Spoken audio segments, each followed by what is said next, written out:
I have with me today a very interesting former psychiatrist, current CEO of a company called Cureatr, Joseph Mayor. Joseph Mayer. There we go. So, Joseph, we had a chance to meet last night because you threw a great party, Thank you. and it was really fun to be there, and I got to learn a little bit about your company. Yeah. So I thought we'd start out by talking about Cureatr, Yeah. and what you're up to. Yeah.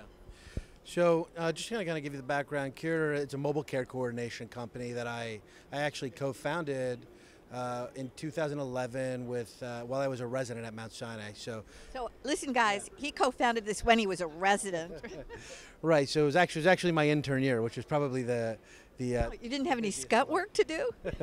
I had plenty. So just as an aside, I scheduled a lot of night shifts so I could work on this during the day. So just a quick history, and I started Cureatr with the guy that I went to Stanford with undergrad, who just before that he had been the director of engineering at 23andMe, company that's getting a lot of press these days. And the kind of the origin, I did med school at Columbia, worked closely with the informatics group there.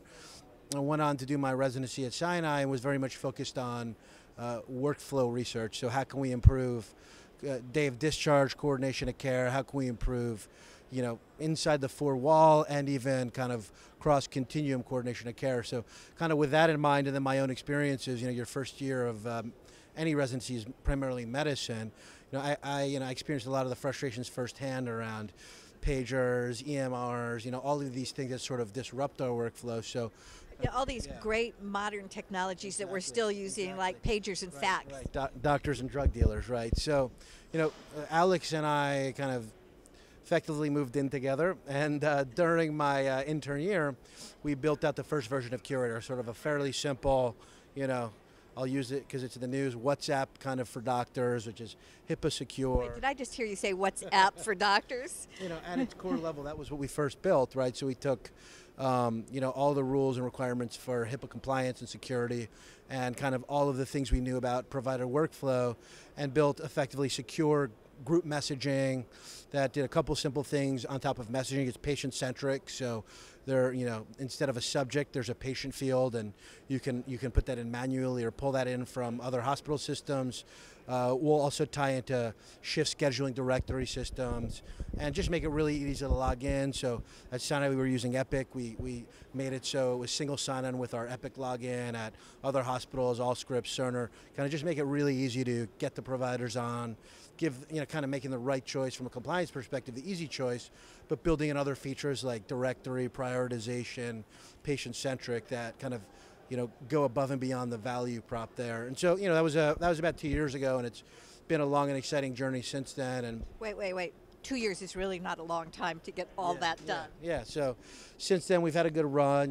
Mount Sinai was our first customer. I think I was still a resident there when we closed that contract, and we're at a lot of big academic hospitals like UPenn, Mount Sinai, Albany, but also working on the ambulatory side with some of these very large risk managing entities like DaVita, largest dialysis provider in the country, and healthcare partners, and kind of really, deploying messaging and now starting to build new things like care transition notifications, alerting systems, kind of layering them on top of messaging. And so, what's next for you? It's been a good end of 2013, beginning of 2014 have been kind of a good time for us. We raised about $6 million from some great investors. Brandon Hull from Cardinal Partners, who's also on the board of Athena Health, Todd Petrie from Milestone Venture Partners. So for us, it's kind of a growth year. We've gone, in the last 12 months, grown from about 3 to 20 people. We have a great team of, our product manager, physician, came over from Hippocrates, where she ran product.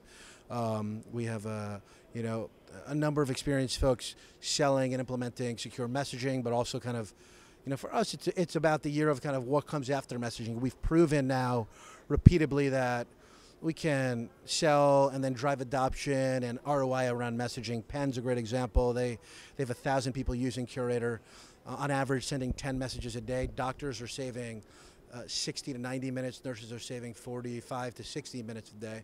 And so now, our customers are coming back to us and saying, we want you at the center of our mobile strategy, of our mobile care coordination strategy. So we're figuring out on the product side, on the ROI, kind of value side, what comes next after messaging this year, while continuing to make our current and new customers very happy with our messaging product. Well, I want to congratulate you. I had a chance to talk last night to one of your investors who said he was also a mentor and that he knew you were going to be successful because you had what it takes. So really an amazing story. I'm going to finish up by asking you one last question. You ever going to practice psychiatry? Yeah, the brain is the most interesting organ. So, hopefully one day I'll get back to that. But right now, I've taken the money, so I can't look back right now. Right. Meanwhile, we'll all benefit from the work that you're doing. Thank you very much, Joseph. Thank you.